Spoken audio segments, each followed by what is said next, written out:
Class 10th science है ना, chapter 4 है कार्बन एवं उसके यौगिक। इसमें ना आपका एक इंपॉर्टेंट क्वेश्चन है, देखिए रासायनिक समीकरण की सहायता से बताइए कि क्या होगा जब एथेनॉल को वायु में जलाया जाता है। ठीक है, एथेनॉल को क्या करेंगे हम, वायु में जलाएंगे। तो देखो एथेनॉल का फॉर्मूला पता होना चाहिए, क्या होता है, C2H5OH होता है। क्या होता है, और आप जानते हो जब हम जलाएंगे वायु में, तो वायु में क्या होती है, ऑक्सीजन। वेरी गुड, जला दो भाई, क्या बन जाएगा, CO2 और H2O बनता है। क्या बनता है, H2 बनता है।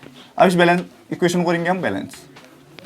देखिए और से इस इक्वेशन को देखो, यहां पर 2 कार्बन है, वहां एक ही कार्बन है, तो 2 से कर दो मल्टीप्लाई। क्लियर है।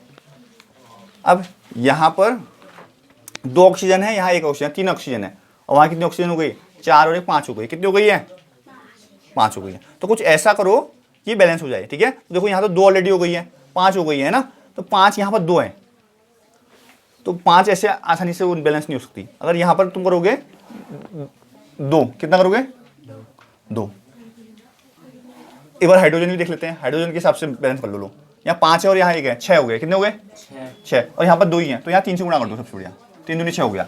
अब वो हो जाएगी, देखो 2 दूनी 4 और 4 और 3 7 हो गई है, 7।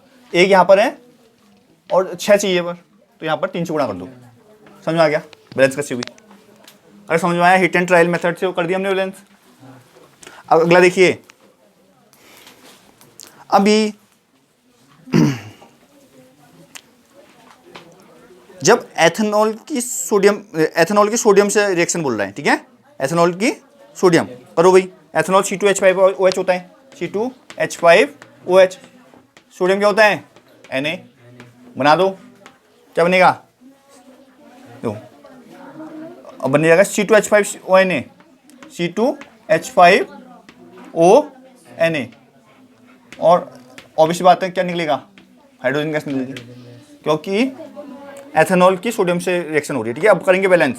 देखो वहां पर H2 निकल रहा है, तो 2 हाइड्रोजन है क्या नहीं है, यहाँ पर एक ही हाइड्रोजन था, तो यहाँ पर करेंगे 2 से मल्टीप्लाई, इसका मतलब तभी तो बैलेंस होगा। यहाँ 2 से मल्टीप्लाई करा, इसका मतलब यहाँ भी 2 से मल्टीप्लाई होगा, और ऑब्वियसली Na में भी 2 से मल्टीप्लाई हो जाएगा। बैलेंस हो गई, क्वेश्चन हुई नहीं हुई। लास्ट में एरो है यहाँ। अब देखिए अगला, एथेनॉल का ग्लेशियल एसिटिक अम्ल की उपस्थिति में ऑक्सीकरण किया जाता है। ठीक है, एथेनॉल का ग्लेशियल एसिटिक अम्ल की उपस्थिति में ऑक्सीकरण करते हैं। ठीक है, तो एथेनॉल लो भाई, C2H5OH, ऑक्सीकरण में O लेंगे। ठीक है, और ऑक्सीकरण कर रहे हो आप किसमें, किसकी प्रेजेंस में, ग्लेशियल एसिटिक अम्ल।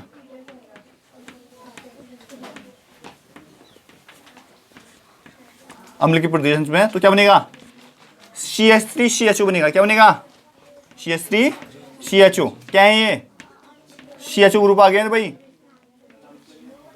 एथेनॉल नाम बोलेंगे इसको, क्या बोलेंगे, एथेनॉल आ गया, एथेनॉल, और वाटर बन जाएगा।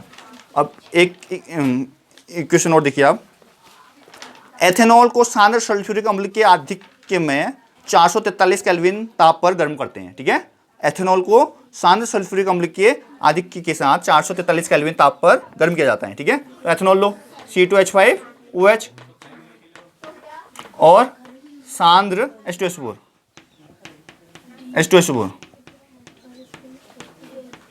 और कितने केल्विन में, 443 केल्विन में, तो बनेगा एथिलीन बनेगा, जिसको हम एथीन बोलते हैं। ठीक है, जिसको हम H2C≡CH2 भी बोल देंगे, या दूसरा फॉर्मूला क्या है, C2H4 बोल देंगे, कुछ भी बोलो, है ना। और इसके अलावा देखो, ठीक है, ये तो हमने कर दी थी अभी, ये वाली क्या, अब बोला एथेनॉल से एथेनोइक अम्ल कैसे बनाएंगे, बोल रहा है एथेनॉल से एथेनोइक अम्ल। तो देखो हम कैसे बना रहे हैं, एथेनॉल से एथेनोइक अम्ल कैसे बनाएंगे। एथेनॉल क्या होता है, CH3, एथेनॉल, यहाँ C2H5OH भी बोल सकते ना, एथेनॉल बोला, एथेनोइक अम्ल नहीं बोला ना, एथेनोइक अम्ल होता है वो। और इसमें ऑक्सीजन अगर रखेंगे हम, और तो बनता है